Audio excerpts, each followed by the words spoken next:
Sarah Martinez never imagined that her morning jog through the quiet streets of San Diego would change everything. The sun was just beginning to peek over the horizon as she rounded the corner near the old warehouse district, her breath forming small clouds in the cool morning air. At 28, she had the lean, athletic build that came from years of rigorous training, though most people who saw her would simply think she was another fitness enthusiast starting her day early. What they didn't know was that Sarah was one of the most elite warriors the United States Navy had ever produced. As a Tier-1 Navy SEAL, she belonged to an exclusive group of operators who handled the most classified and dangerous missions around the world. Her official records were buried so deep in classified files that even most military personnel didn't know women like her existed in such roles. The warehouse she was approaching had been abandoned for months, its broken windows and graffiti-covered walls making it a perfect hideout for the kind of people who preferred to stay in the shadows. Sarah had been tracking this location for weeks as part of an ongoing investigation into a human trafficking ring that had been operating along the West Coast.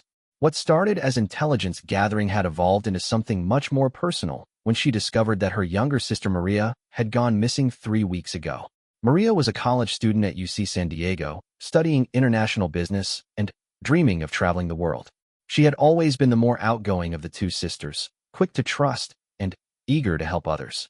When she disappeared after leaving a study group one evening, the local police had treated it as another missing person case. They suggested she might have run off with a boyfriend or decided to take an unplanned trip.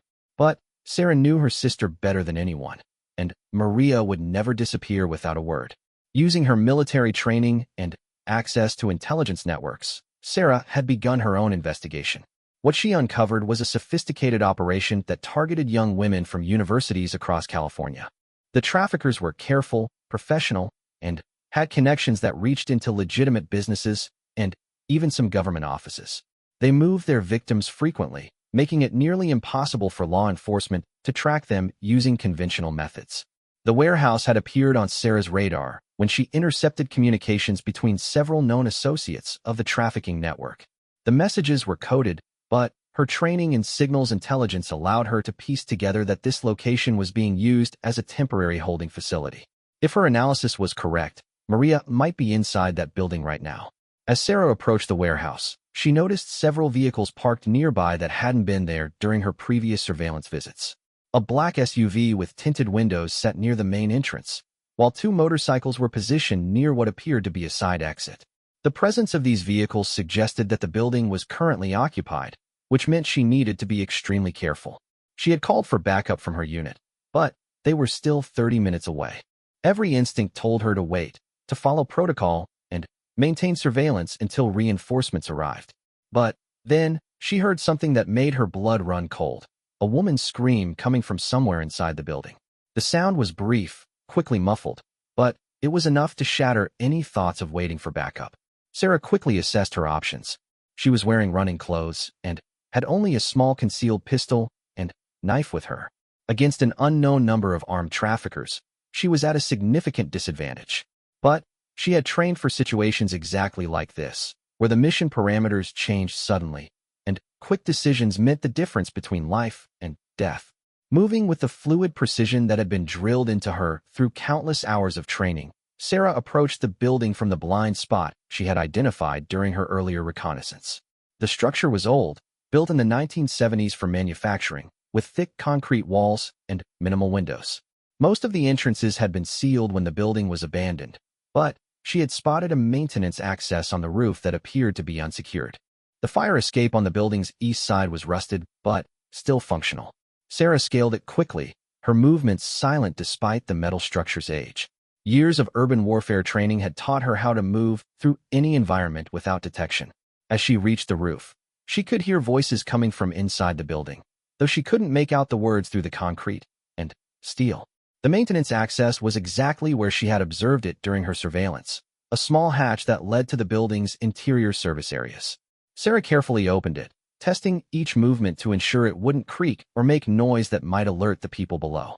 The opening was narrow, but she had squeezed through tighter spaces during training exercises in hostile territory. Inside, the building was a maze of corridors and rooms that had been modified since its manufacturing days. Someone had installed new walls and partitions, creating a series of smaller spaces that would be perfect for holding people against their will.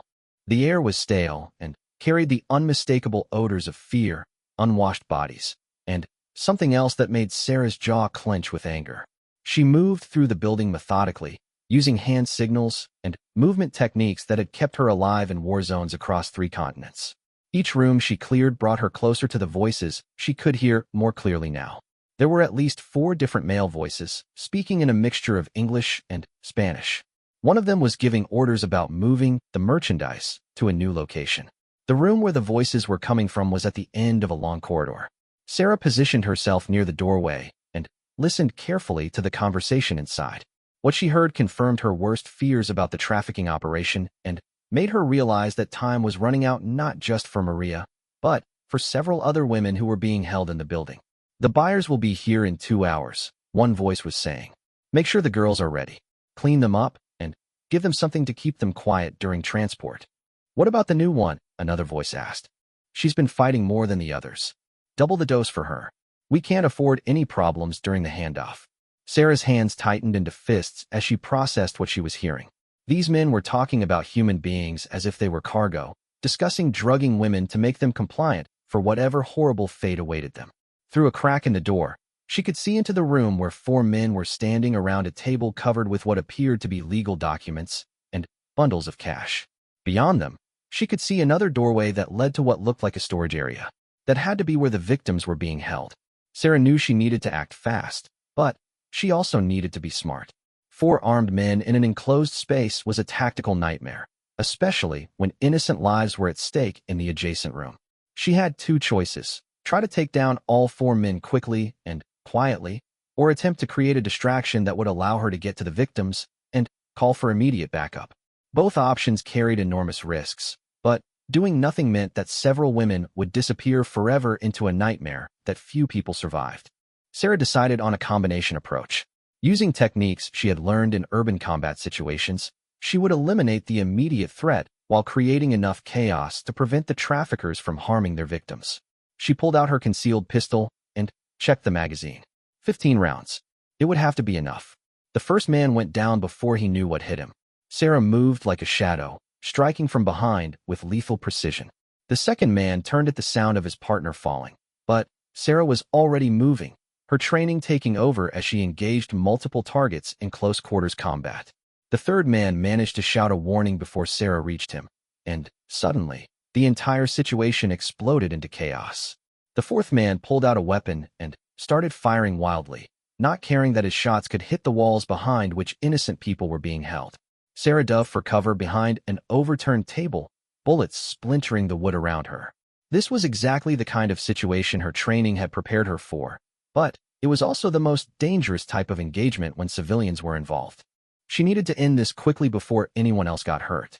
Using the smoke from her small tactical grenade, Sarah moved through the room like a ghost, eliminating threats with the efficiency that had made her one of the most respected operators in her unit. When the smoke cleared, the immediate threat was neutralized, but Sarah knew her real mission was just beginning. She could hear movement and voices from the storage area, and she needed to get to the victims before any other members of the trafficking network arrived. The sound of gunfire would certainly have alerted anyone else who might be in the area. Sarah burst through the door to the storage area and found a scene that would haunt her for the rest of her life. 6 women were chained to the walls in conditions that were barely human. They were dirty, frightened, and showed signs of abuse that made Sarah's professional composure crack for just a moment. Among them, huddled in the corner and barely recognizable, was Maria. "It's okay," Sarah said softly, holstering her weapon and moving toward the women with her hands visible. "I'm here to help you. You're safe now."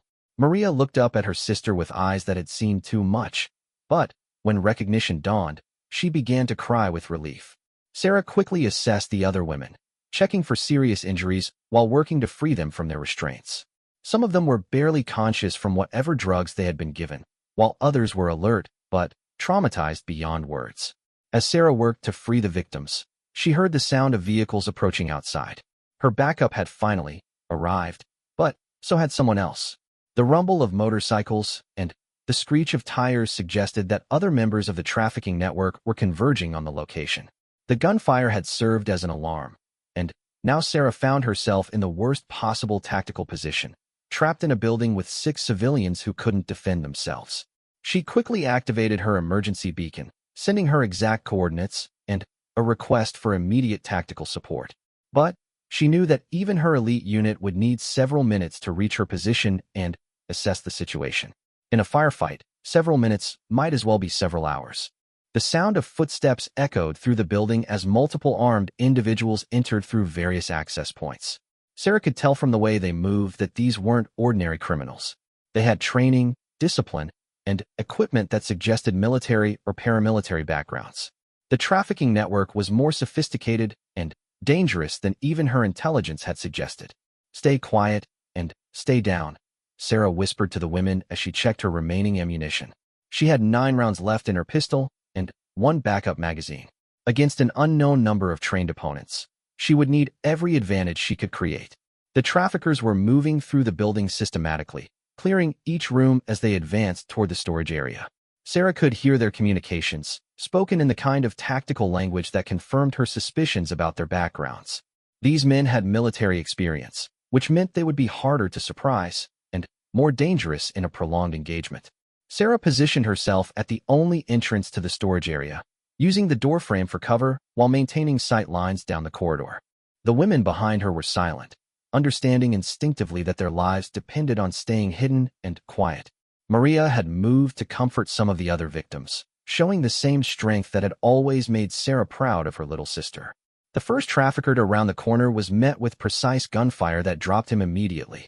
His partner tried to return fire, but found himself facing an opponent who had trained for exactly this type of close-quarters combat. Sarah's military experience gave her advantages that civilian criminals simply couldn't match, no matter how well-armed they were. But numbers were still against her, and she could hear more movement throughout the building. The trafficking network had sent enough people to ensure that no evidence of their operation survived, which meant they were prepared to kill everyone in the building, including their own people who had failed to secure the location. Sarah's radio crackled with the voice of her unit commander. "Phoenix, this is Overwatch. We have your position and are moving to assist. Hold your ground." "Roger, Overwatch," Sarah replied quietly. Multiple hostiles in the building. 6 civilians requiring immediate medical attention. Building is compromised, and we need extraction ASAP. "Understood, Phoenix." ETA 2 minutes. 2 minutes in a tactical situation like this was an eternity, but Sarah had held worse positions for longer periods. She settled into the defensive mindset that had kept her alive in some of the world's most dangerous places, focusing on controlling the space around her and protecting the innocent lives that depended on her. The traffickers tried several different approaches to reach the storage area, but each attempt was met with the kind of precise, professional resistance that gradually wore down their confidence. These men were used to dealing with frightened victims and overmatched local police. They weren't prepared to face a Tier-1 operator who had spent years perfecting the art of small unit tactics. When the sound of helicopters began to echo off the warehouse walls, Sarah knew that her nightmare was almost over. Her unit didn't just bring backup. They brought overwhelming force designed to end situations like this quickly and decisively. The traffickers would have seconds to surrender before finding themselves facing some of the most elite warriors in the world. The rescue operation that followed was swift and professional, but the real work was just beginning. The women Sarah had saved would need medical attention, psychological support, and protection from any remaining members of the trafficking network. The investigation would expand to track down every person involved in the operation, from the street-level criminals to the businessmen and officials who had enabled them. For Sarah, the mission had succeeded, but at a personal cost that would take time to fully understand. Seeing her sister in that condition, witnessing the suffering of the other victims, and facing the reality of how close she had come to losing Maria forever would leave scars that no amount of training could prevent. As the medical teams worked to help the victims, and her unit secured the area, Sarah stood outside the warehouse and looked up at the building that had nearly become a tomb for 7 women. Tomorrow, she would return to her normal duties as a Navy SEAL, taking on missions that she could never discuss with anyone outside her unit. But today, she had used those same skills to save the person who mattered most to her in the world. The warehouse would be demolished within a month, but the trafficking network's reach extended far beyond this single building. Sarah's investigation had revealed connections that would take months to fully unravel, and she suspected that this rescue was just the beginning of a much larger operation. The men who had built this network were still out there, and they would undoubtedly try to rebuild what had been destroyed. But they would be rebuilding in a world where Sarah Martinez was now personally invested in hunting them down. And that, she reflected as she watched her sister being loaded into an ambulance, was a mistake they would live to regret. 3 months after the warehouse rescue, Sarah Martinez found herself standing in the executive conference room of a downtown San Diego office building, dressed in civilian clothes and carrying credentials that identified her as a security consultant. The transformation from elite Navy SEAL to undercover operative had been seamless, a testament to the extensive training she had received in assuming different identities for sensitive missions. The trafficking network hadn't died with the warehouse raid. If anything, the investigation that followed had revealed an organization far more complex and dangerous than anyone had initially suspected. The 4 men Sarah had neutralized were low-level operators, expendable pieces in a machine that stretched from California to international destinations across 3 continents. The real power brokers had remained hidden, protected by layers of legitimate businesses and corrupted officials who provided cover for their operations. Sarah's commanding officer, Admiral Rebecca Chun, had personally assigned her to lead the expanded investigation. "This isn't just about trafficking anymore," Chun had explained during their classified briefing. "Our intelligence suggests these networks are being used to move more than just people. We're looking at potential national security implications." The Admiral was right. As Sarah and her team dug deeper into the organization's structure, they discovered connections to arms dealers, money laundering operations, and even some concerning links to terrorist financing. What had started as a personal mission to save her sister had evolved into something that could affect the safety of countless Americans. The office building where Sarah now stood housed Meridian Global Solutions, a consulting firm that specialized in international logistics and supply chain management. On the surface, it appeared to be a legitimate business that helped companies navigate the complexities of global commerce. But intelligence gathered from the warehouse had identified Meridian as a potential front for the trafficking network's more sophisticated operations. Sarah's cover identity as Rebecca Santos, a former military logistics officer turned private security consultant, had taken weeks to establish. Every detail had to be perfect, from her educational background to her employment history to her social media presence. The trafficking network had proven they had access to sophisticated intelligence capabilities, which meant any flaw in her cover could be fatal.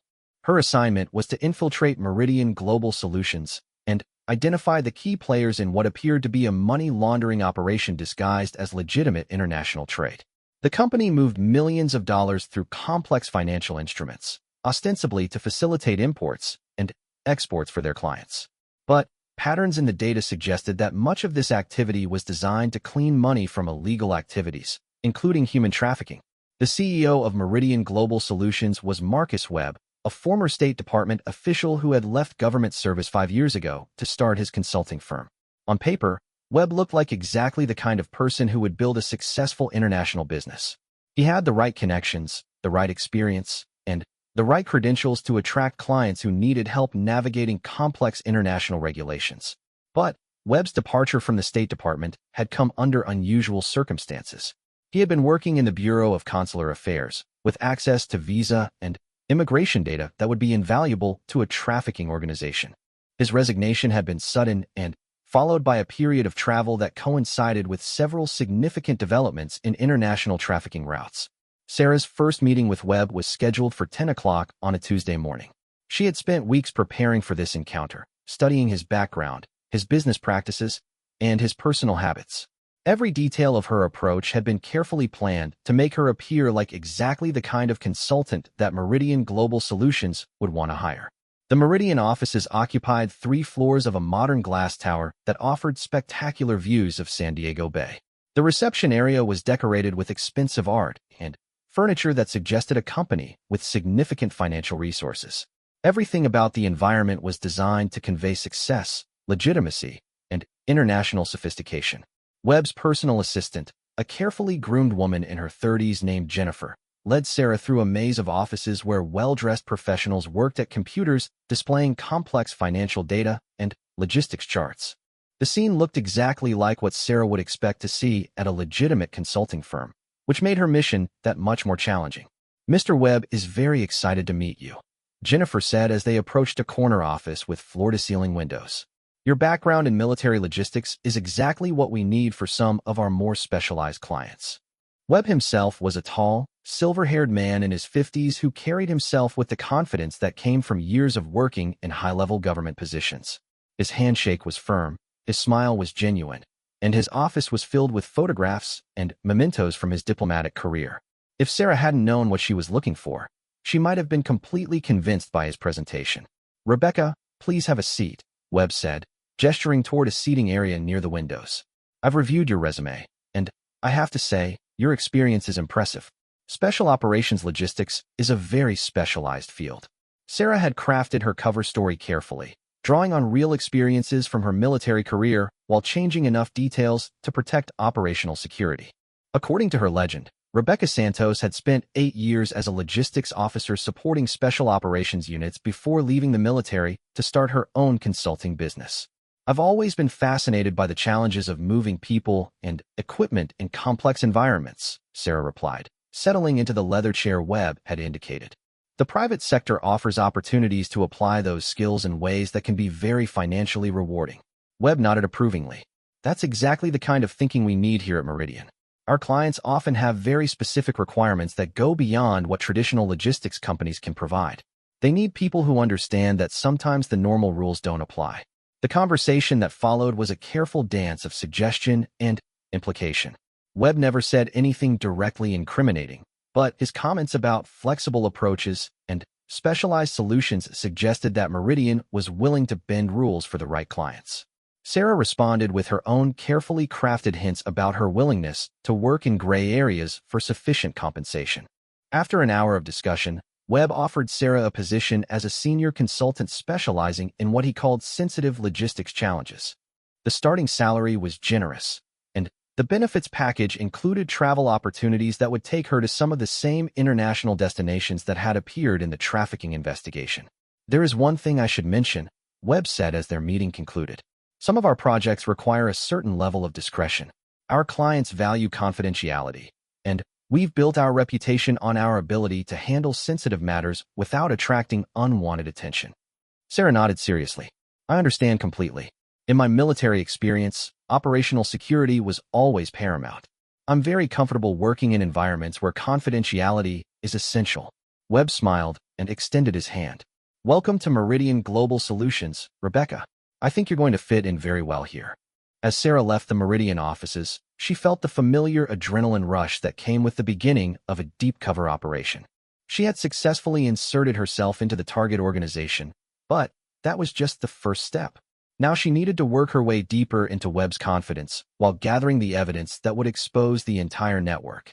Her first assignment came the following week, coordinating logistics for what Webb described as a cultural exchange program that involved moving groups of young women from various Eastern European countries to educational opportunities in the United States. The paperwork looked legitimate on the surface, complete with visa applications, educational institution partnerships, and financial guarantees. But Sarah's trained eye immediately spotted the inconsistencies that suggested something far more sinister. The educational institutions listed on the documents were either fictional or had no record of participating in any exchange programs. The financial guarantees came from shell companies with no apparent legitimate business activities. And the travel itineraries included stops in cities that had no educational facilities but were known hubs for illegal activities. Working late in the Meridian offices, Sarah began building a comprehensive picture of how the trafficking network operated. They used legitimate-looking paperwork to move victims across international borders, employing Webb State Department connections to expedite visa processes and avoid scrutiny from customs officials. Once the women arrived in the United States, they were moved through a network of safe houses and holding facilities until they could be delivered to their final destinations. The sophistication of the operation was staggering. Webb had essentially created a pipeline that could move people across international borders with the same efficiency that legitimate companies use to transport cargo. The victims were processed like inventory, with detailed records tracking their movement from initial recruitment to final delivery. But as Sarah dug deeper into the organization's files, she discovered something that made her blood run cold. The trafficking network wasn't just moving women for sexual exploitation.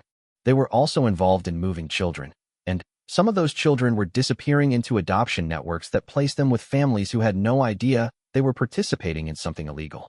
The scope of the operation meant that hundreds, possibly thousands of people had been victimized over the years. Webb had been running Meridian Global Solutions. Each file Sarah reviewed represented a human life that had been destroyed for profit, and many of those lives belonged to children who had never had a chance to defend themselves. Sarah's investigation took on new urgency as she realized the full scale of what she was dealing with. This wasn't just a criminal organization. It was an international network that was systematically destroying lives on an industrial scale. And Webb wasn't just a corrupt businessman. He was someone who had weaponized his government experience and connections to enable some of the worst crimes imaginable. Her breakthrough came when she gained access to Webb's personal computer system.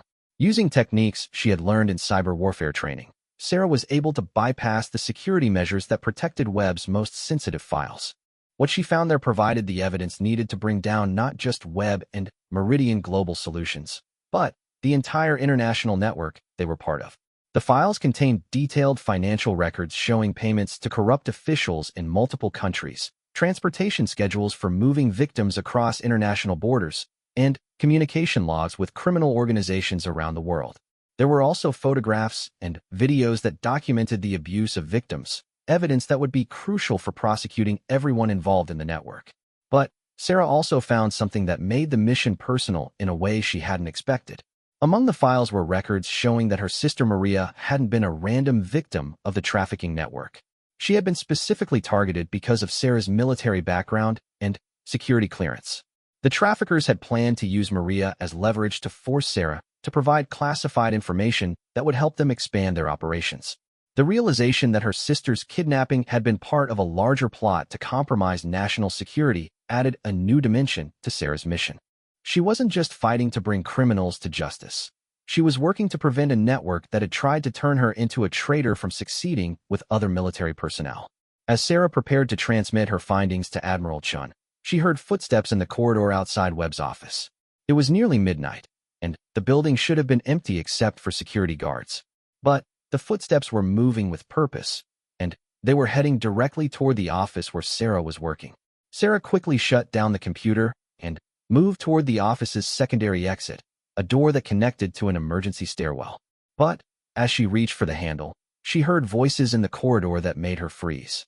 Webb was talking to someone, and they were discussing a security problem that needed to be handled permanently. "The new consultant has been asking too many questions," Webb was saying. "Jennifer noticed her working late several times, and our IT people found evidence that someone has been accessing files they shouldn't have seen." "How do you want to handle it?" a second voice asked. "Same way we handled the last security problem. Make it look like an accident, and make sure there's nothing left that could connect back to us." Sarah realized that her cover had been blown, and Webb was planning to have her killed. She needed to get out of the building immediately, but she also needed to ensure that the evidence she had gathered would reach Admiral Chen even if something happened to her. Moving quietly in the darkened office, she uploaded all of Webb's files to a secure server that her unit could access remotely. The upload was taking longer than she had hoped, and she could hear Webb and his associate moving through the offices, apparently searching for her. They knew she was in the building, which meant that someone had been monitoring the security system and had seen her enter earlier that evening. As the upload finally completed, Sarah heard the office door being tested. Webb and whoever was with him were right outside, and they would be coming through that door in moments. Sarah moved toward the windows that overlooked the street far below, calculating distances and angles as she prepared for what might be her only chance of escape. The office door opened just as Sarah reached the window. Webb stepped into the room with a flashlight in one hand and a pistol in the other, followed by a man she recognized from surveillance photos as Viktor Petrov, a former Russian intelligence officer who had become one of the trafficking network's primary enforcers.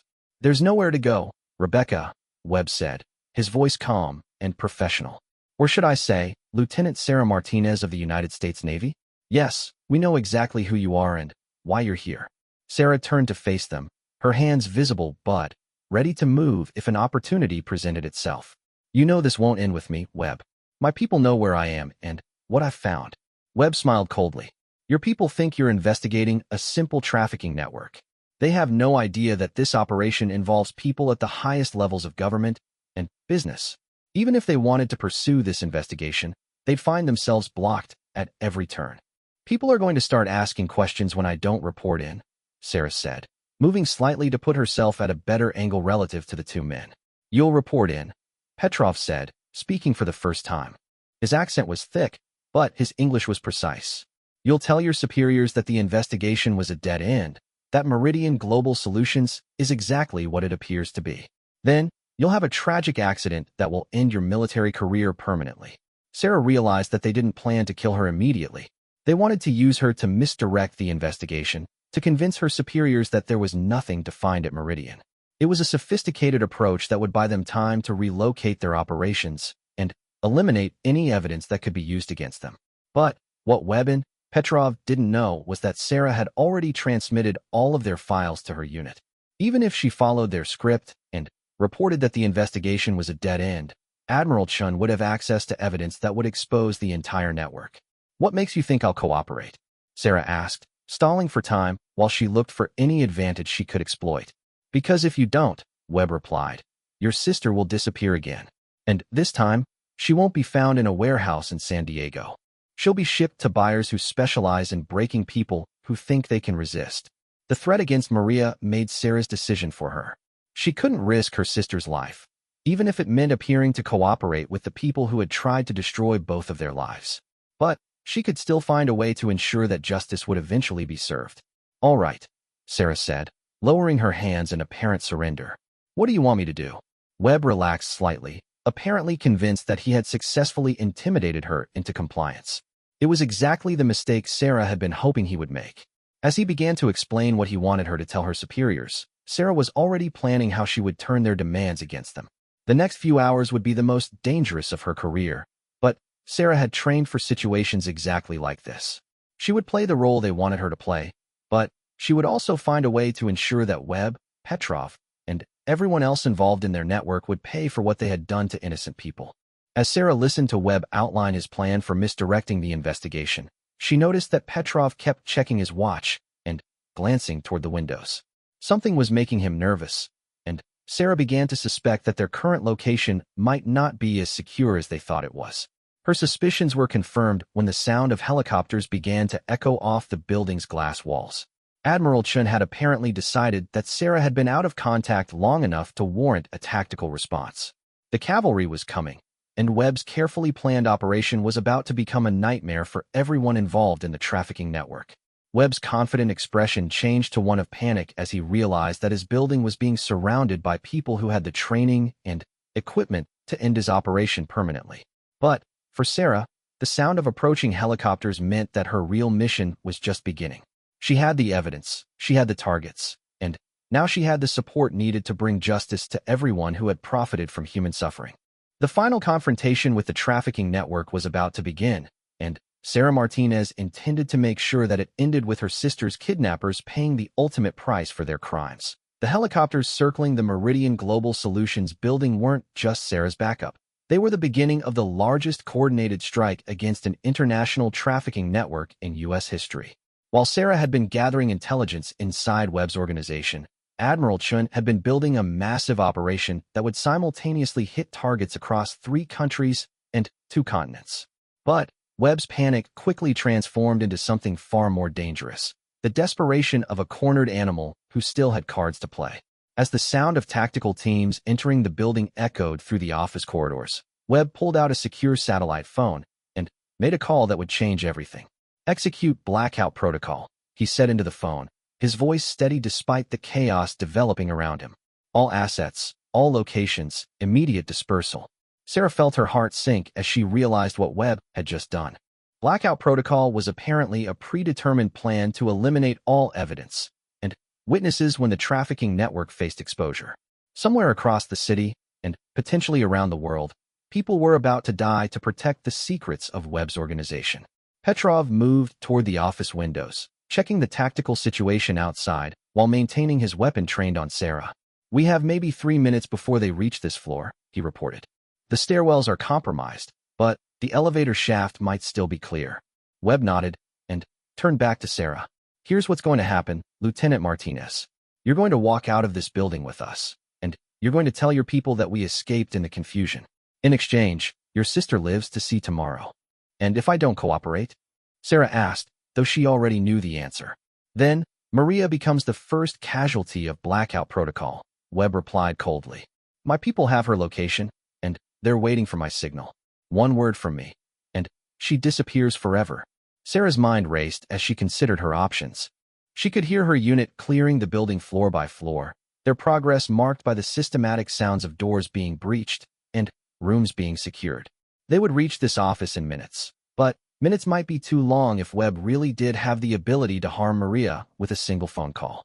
The intelligence she had gathered from Webb's files included references to a secondary facility where the trafficking network held what they called high-value assets, victims who were either too dangerous to release or too valuable to sell immediately. If Maria was being held at that location, she would be surrounded by armed guards who wouldn't hesitate to eliminate evidence if they received the right orders. But Sarah also knew something that Webb didn't. Admiral Chin's operation was far more comprehensive than just raiding the Meridian building. Based on the intelligence Sarah had provided, simultaneous strikes were being conducted at every known trafficking facility in the region.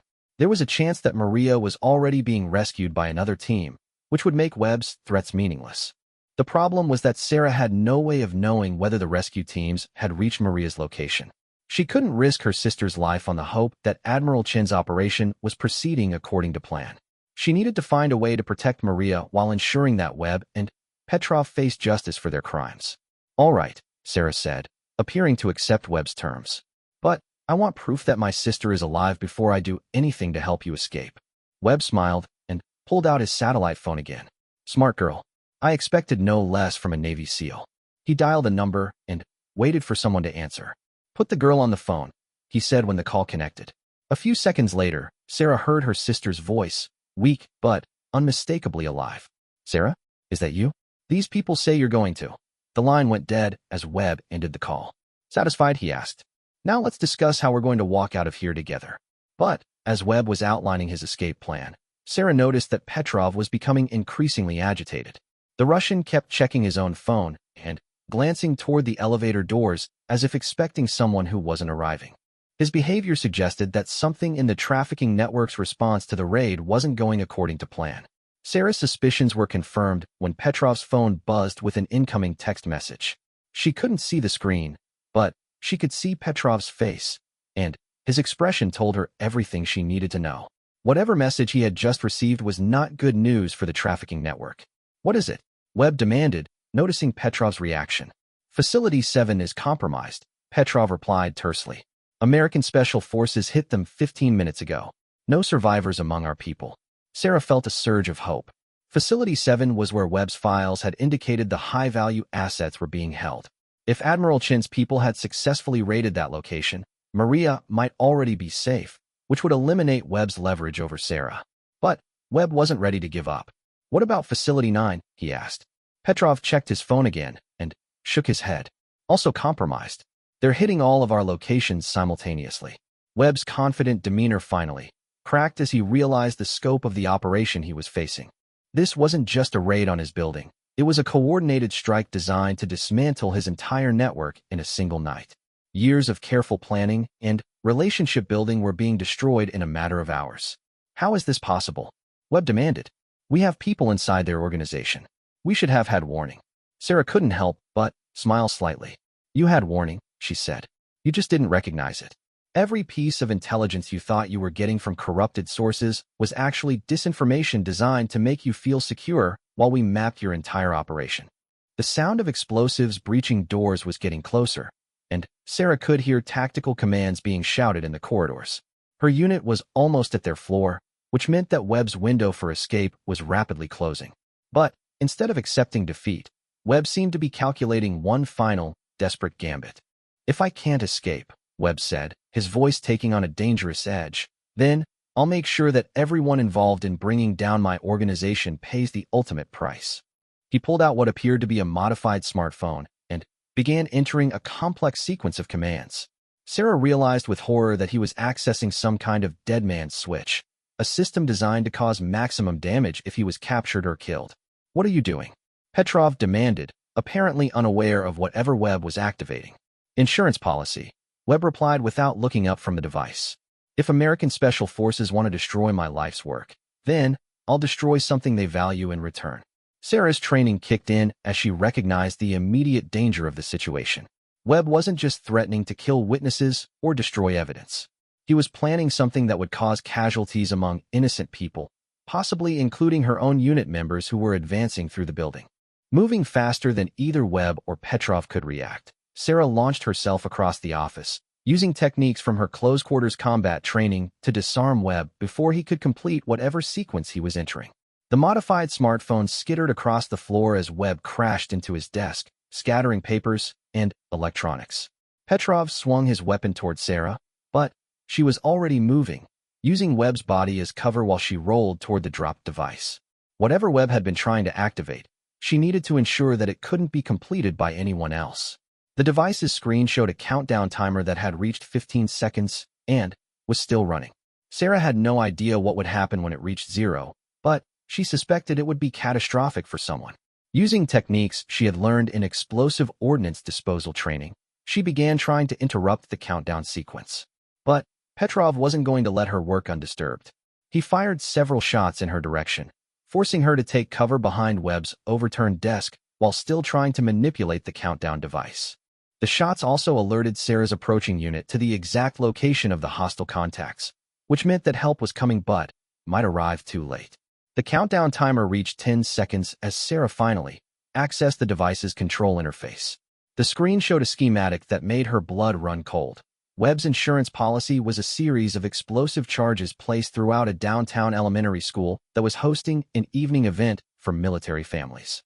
If the countdown reached 0, hundreds of children and parents would die in a massive explosion designed to punish the military for destroying Webb's operation.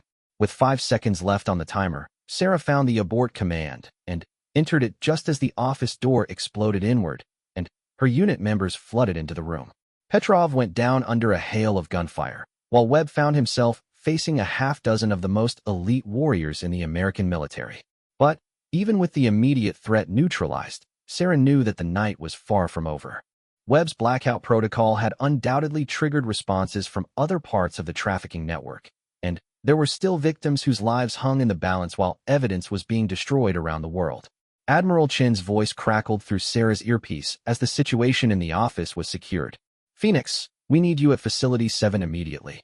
We've recovered your sister, but we've also found something that changes the entire scope of this investigation." Sarah felt relief wash over her at the news that Maria was safe, but the Admiral's tone suggested that whatever had been discovered at the facility would complicate an already complex situation. As she was escorted from the Meridian building by her unit, Sarah tried to prepare herself for whatever new revelations awaited her. The drive to Facility 7 took her through parts of San Diego that she had never seen before, industrial areas that had been abandoned for years and then quietly repurposed for activities that required privacy and security. The facility itself was a nondescript warehouse complex that could have been used for any kind of storage or light manufacturing. But inside the buildings, Sarah found a sophisticated operation that went far beyond simple human trafficking. The victims who had been recovered included not just women and children from various countries, but also several individuals who appeared to be government employees and military personnel. They had been held in conditions that suggested they were being prepared for something more complex than sexual exploitation. Maria was receiving medical attention in a mobile treatment center that had been set up in the facility's parking area. When she saw Sarah approaching, she tried to stand despite the 4-line attached to her arm, but Sarah quickly moved to embrace her sister while she was still lying on the medical gurney. "I knew you would find me," Maria said, her voice weak but clear. "Even when they told me you were dead, I knew you would find a way." "They told you I was dead?" Sarah asked, feeling anger surge through her again.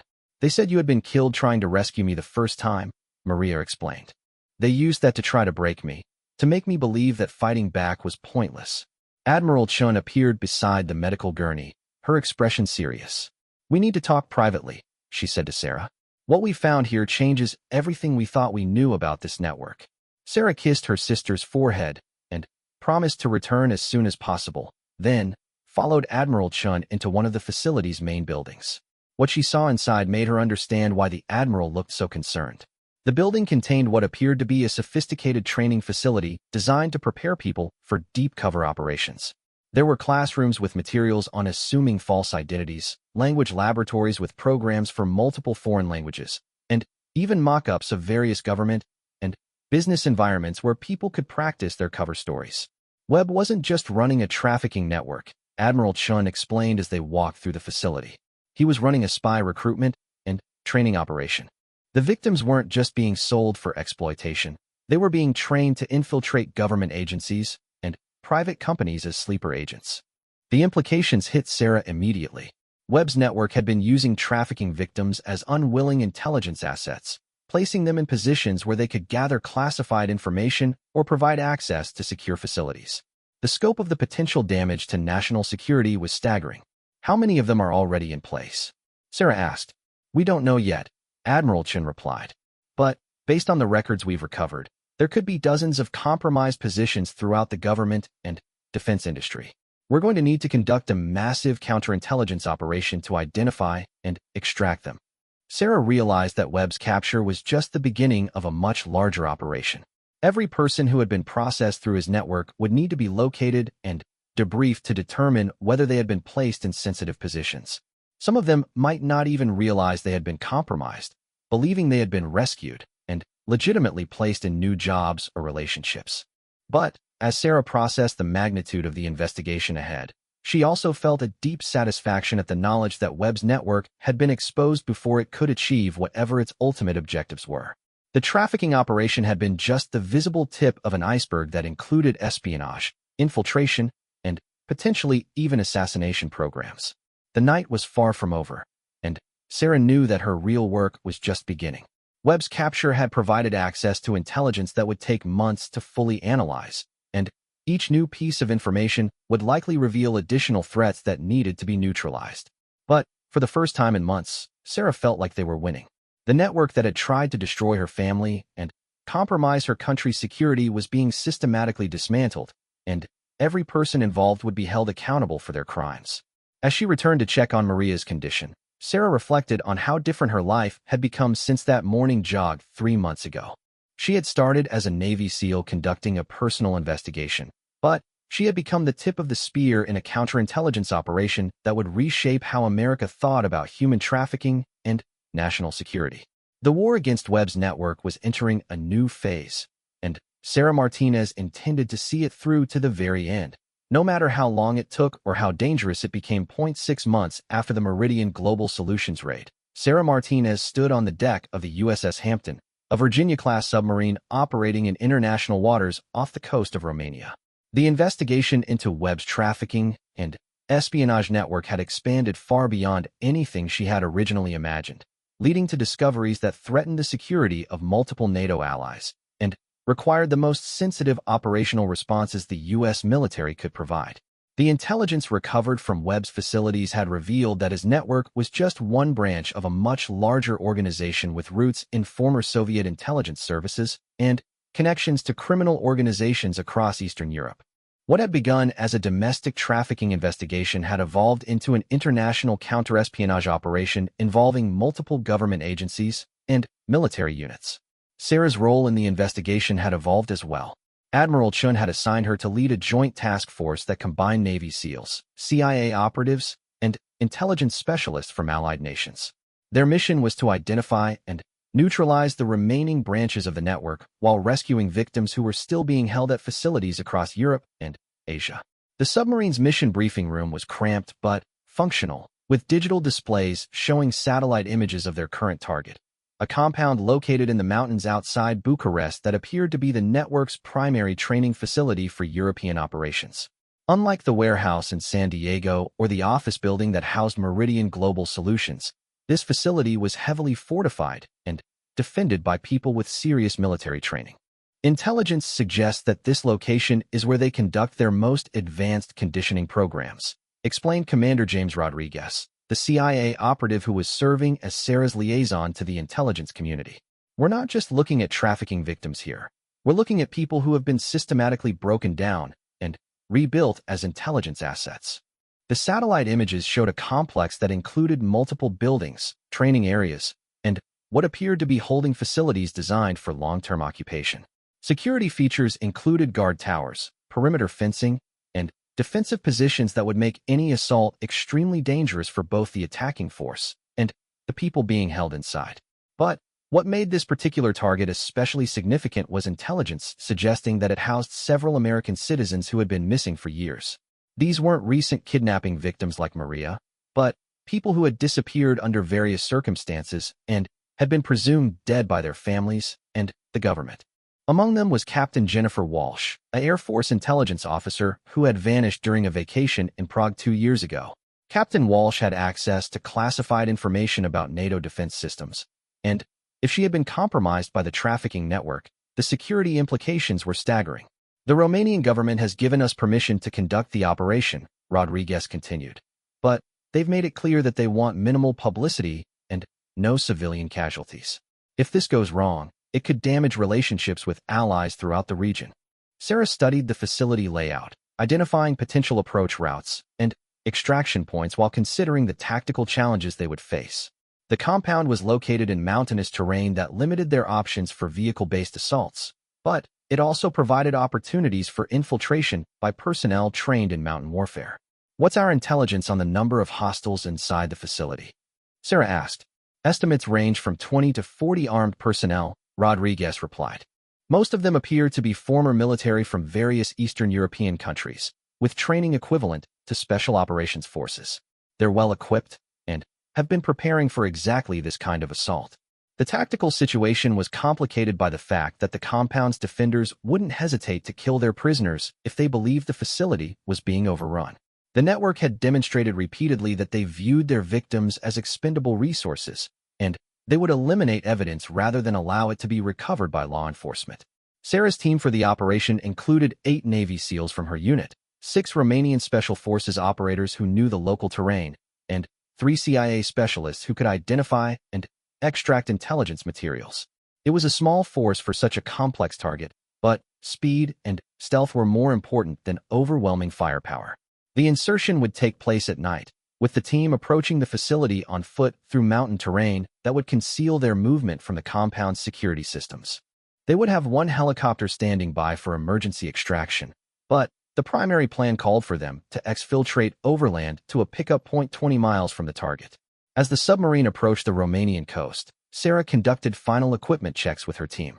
Each member carried specialized gear for the mountain environment, including climbing equipment, thermal clothing, and weapons optimized for close-quarters combat in confined spaces. The intelligence materials they hoped to recover could provide information about trafficking operations throughout Europe and Asia, potentially allowing them to shut down networks that had been operating for decades. But their primary mission was to rescue the victims being held in the facility, and everything else was secondary to that objective. The submarine surfaced just after midnight, 3 miles off the Romanian coast.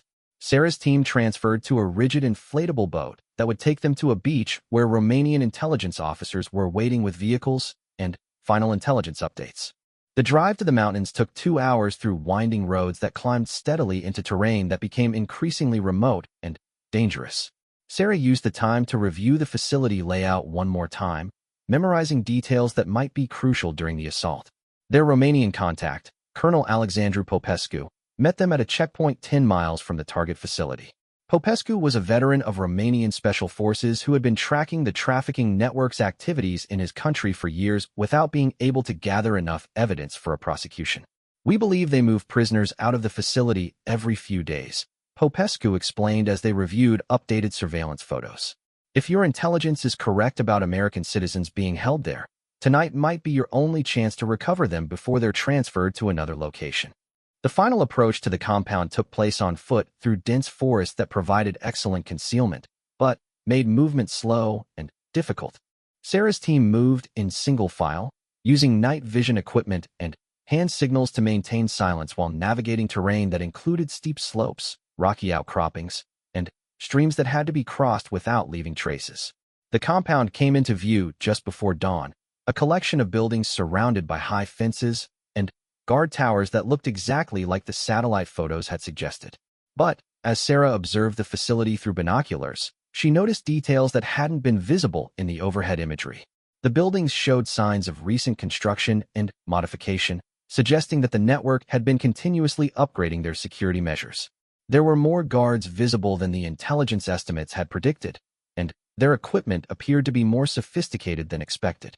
Most concerning was the presence of what appeared to be heavy weapons positions that could make any direct assault extremely costly. The compound's defenders had clearly learned from the raids in San Diego and had prepared for exactly the kind of operation Sarah's team was planning to conduct. But they had also spotted something that made the mission even more urgent: prisoners being moved between buildings under heavy guard. The people being escorted were clearly in poor physical condition, and their treatment suggested that time was running out for anyone being held in the facility. Sarah made the decision to accelerate their timeline and begin the assault immediately, despite the tactical disadvantages of operating in daylight. Every hour they waited increased the chances that prisoners would be moved to locations where they couldn't be rescued, and the intelligence value of the facility would be lost. The assault began with Sarah's snipers eliminating the guard tower personnel in coordinated shots that prevented them from raising any alarms. The main assault team then moved through the perimeter fence using breaching charges that created multiple entry points while creating confusion among the defenders. The compound's defenders responded quickly and professionally, but they found themselves facing opponents who had trained for exactly this type of combat in some of the world's most dangerous environments. The SEALs moved through the buildings with the precision and efficiency that had made them legendary among special operations forces. But as Sarah's team cleared the main prisoner holding area, they discovered that the facility was even more horrific than their worst intelligence estimates had suggested. The prisoners weren't just being held for trafficking or espionage purposes. They were being subjected to experimental programs designed to break down their personalities and rebuild them as completely controlled assets. Among the victims they found was Captain Jennifer Walsh, but her condition was far worse than anyone had expected. 2 years of psychological conditioning had left her in a state where she barely recognized her own name, let alone the classified information she had once been responsible for protecting. "We need medical evacuation immediately," Sarah radioed to their extraction team as she assessed the condition of the prisoners they were recovering. Multiple victims requiring psychiatric and medical intervention. But as her team prepared to evacuate with the rescued prisoners, Sarah made a discovery that would change the entire scope of their mission. Hidden in the facility's administrative offices, she found evidence that the trafficking network was planning something far more ambitious than anyone had suspected. The documents revealed plans for a coordinated series of attacks against military installations and government facilities across NATO countries, using sleeper agents who had been placed through the trafficking and conditioning programs. The attacks were scheduled to begin within days, and they were designed to create chaos that would allow hostile foreign powers to advance their interests while allied nations dealt with internal security crises. Sarah realized that capturing the facility and rescuing the prisoners was just the beginning of what might be the most important mission of her career. The intelligence they had recovered provided the opportunity to prevent attacks that could destabilize the entire Atlantic Alliance, but only if they could act on it quickly enough. As helicopters arrived to evacuate the rescued prisoners, Sarah was already planning the next phase of an operation that would take her team across Europe in a race against time to prevent attacks that could reshape the global balance of power. The trafficking network had evolved far beyond what anyone had imagined, and stopping them would require everything Sarah and her allies could bring to bear. But for the first time since the investigation began, they had the intelligence and the opportunity to end the threat permanently. The compound in the Romanian mountains had been just one piece of a puzzle that was finally coming together, and Sarah Martinez was determined to ensure that every remaining piece would be found and eliminated before innocent people paid the price for the ambitions of criminals who had forgotten that some things were worth any sacrifice to protect. The real battle was just beginning, and Sarah knew that everything she had learned and experienced over the past months had been preparing her for what would either be the greatest victory or the most costly failure of her military career. The emergency session of the NATO Security Council convened in Brussels just 18 hours after Sarah's team had extracted the intelligence from the Romanian facility. Representatives from 15 countries gathered in the most secure conference room in Europe, while Sarah Martinez stood before them with evidence that would either save thousands of lives or expose the greatest security failure in the alliance's history. Admiral Chun had flown from Washington to personally brief the Allied leaders, but she had insisted that Sarah present the operational details. As the person who had uncovered and tracked the network from its origins to its current scope, Sarah was the only one who fully understood how all the pieces fit together. Ladies and gentlemen, Admiral Chen began.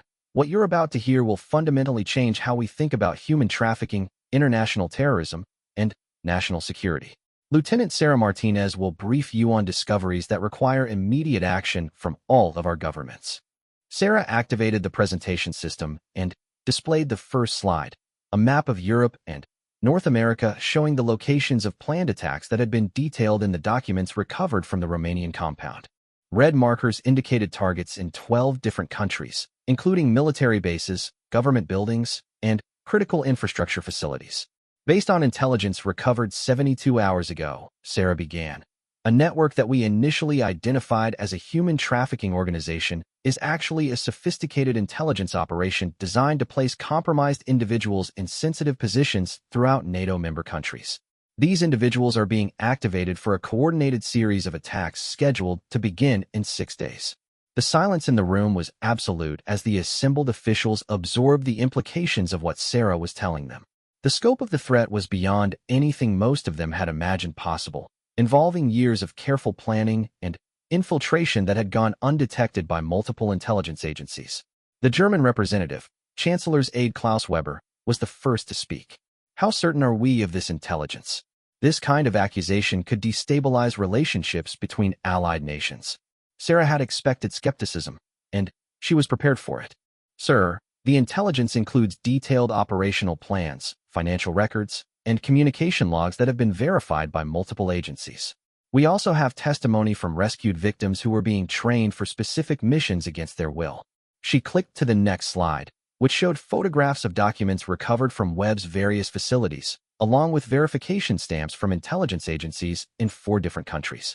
The evidence was overwhelming and had been cross-referenced against missing persons reports, employment records, and security clearance databases.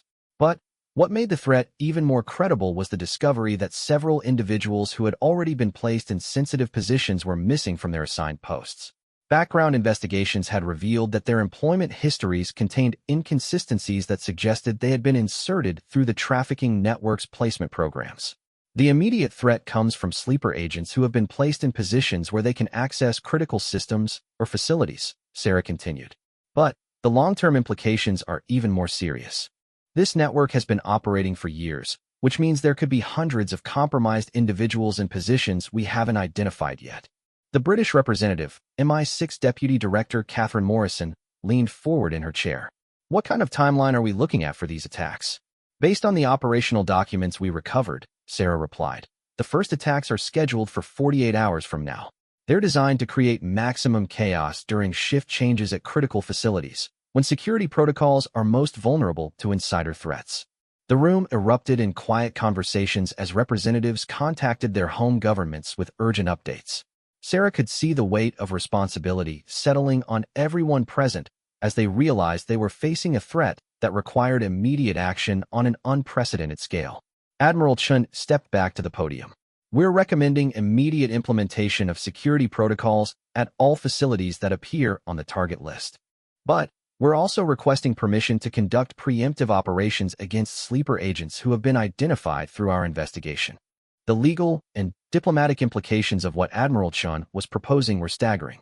She was essentially asking for permission to arrest or eliminate individuals in multiple countries based on intelligence that suggested they might be planning attacks. It was the kind of operation that could save thousands of lives or destroy international relationships if it went wrong. But as the representatives consulted with their governments, a new development emerged that made the decision easier for everyone involved. Intelligence agencies in 3 countries reported that individuals on Sarah's list had suddenly disappeared from their positions, suggesting that the network was already beginning to activate its assets. Sarah's secure satellite phone buzzed with an urgent message from her unit commander. The text was brief but chilling. Primary target airbase compromised. Immediate response required. She quickly informed Admiral Chun, who immediately requested permission to address the council again. Ladies and gentlemen, we've just received confirmation that attacks may have already begun. We need authorization for immediate tactical response. The next 6 hours became a blur of coordinated operations across multiple time zones. Sarah found herself leading a joint task force that included special operations personnel from 8 different countries, all working to prevent attacks that could destabilize the entire Atlantic Alliance. Her first target was a U.S. Air Force base in Germany where a maintenance technician named David Park had been identified as a potential sleeper agent. Park had been hired 18 months earlier with credentials that appeared legitimate, but contained inconsistencies that suggested he had been placed through the trafficking network's programs. The tactical team's approach to the airbase had to be carefully coordinated with base security to prevent friendly fire incidents while ensuring that Park couldn't complete whatever mission he had been assigned. Intelligence suggested that his target was the base's fuel storage facility, where an explosion could destroy millions of dollars in equipment and potentially kill hundreds of personnel. But when Sarah's team reached Park's assigned work area, they found something that made the situation even more complex. Park wasn't working alone. He was part of a 4-person cell that included 2 other base employees and someone who appeared to be coordinating their activities from outside the facility. The discovery that the network was using multiple person cells instead of individual agents meant that every identified sleeper agent might be part of a larger group. It also suggested that the threat was even more sophisticated than the intelligence had indicated. Sarah made the decision to monitor Park's activities rather than immediately arresting him, hoping to identify the other members of his cell and understand their complete operational plan. Using surveillance equipment provided by German intelligence, her team tracked Park's movements while coordinating with base security to ensure that no critical systems were vulnerable to sabotage. The breakthrough came when Park received a coded message on his personal phone that triggered him to begin his assigned mission. Sarah's team followed him to the fuel storage facility, where they observed him meeting with 3 other individuals who had gained access to the base through different methods. The coordinated arrest of Park's entire cell provided intelligence that allowed Sarah's team to prevent similar attacks at bases in Italy and the United Kingdom. But it also revealed that the network had backup plans in place, and eliminating one cell simply caused others to accelerate their timelines. As reports came in from operations across Europe and North America, a picture emerged of just how close the trafficking network had come to achieving their objectives. Sleeper agents had been placed in positions that would have allowed them to sabotage critical infrastructure, steal classified information, and create chaos that would have taken months to recover from. But the network's greatest weakness turned out to be the same systematic approach that had made them so effective.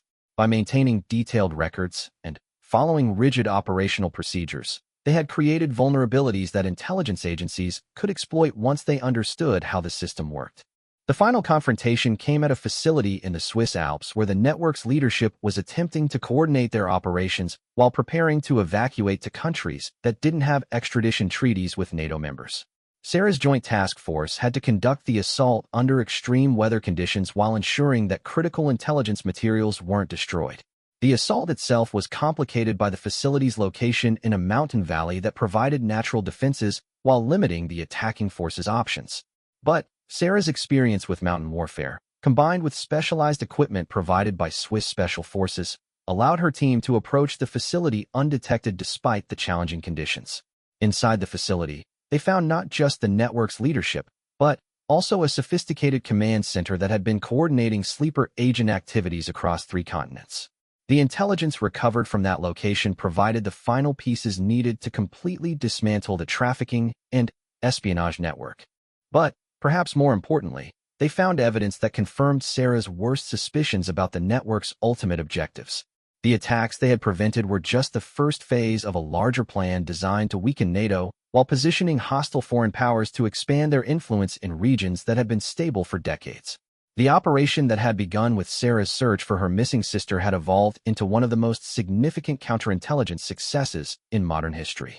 The trafficking network that had terrorized victims across multiple countries had been completely dismantled, and the intelligence gathered during the investigation had exposed security vulnerabilities that would be addressed to prevent similar threats in the future. 6 months later, Sarah stood on the stage at the Pentagon as Admiral Chun pinned the Navy Cross on her uniform, the second highest decoration for valor that the U.S. Navy could award. The ceremony was small and classified, attended only by people with the security clearances necessary to understand the true scope of what Sarah had accomplished. But, for Sarah, the real victory wasn't the medal or the recognition from her superiors. It was seeing her sister Maria walk across the stage at her college graduation, healthy and whole despite everything she had endured. It was knowing that hundreds of other victims had been rescued and were rebuilding their lives with support from governments that now understood the true nature of human trafficking. The trafficking network's defeat had required everything Sarah had learned during her years as a Navy SEAL, but it had also taught her that the most important battles weren't always fought in foreign countries against obvious enemies. Sometimes the greatest threats came from people who hid behind legitimate businesses and corrupted institutions, and defeating them required the same courage and determination that had always defined America's elite warriors. As she looked out at the assembled officers during the medal ceremony, Sarah reflected on how much her life had changed since that morning jog through San Diego. She had started as a Navy SEAL conducting a personal investigation, but she had become something more, a guardian who had proven that no threat was too complex and no enemy too powerful when innocent lives were at stake. The war against human trafficking would continue long after the specific network that had targeted her family was forgotten. But Sarah Martinez had established a new standard for how elite military units could work with international partners to defeat threats that transcended traditional boundaries between crime, terrorism, and espionage.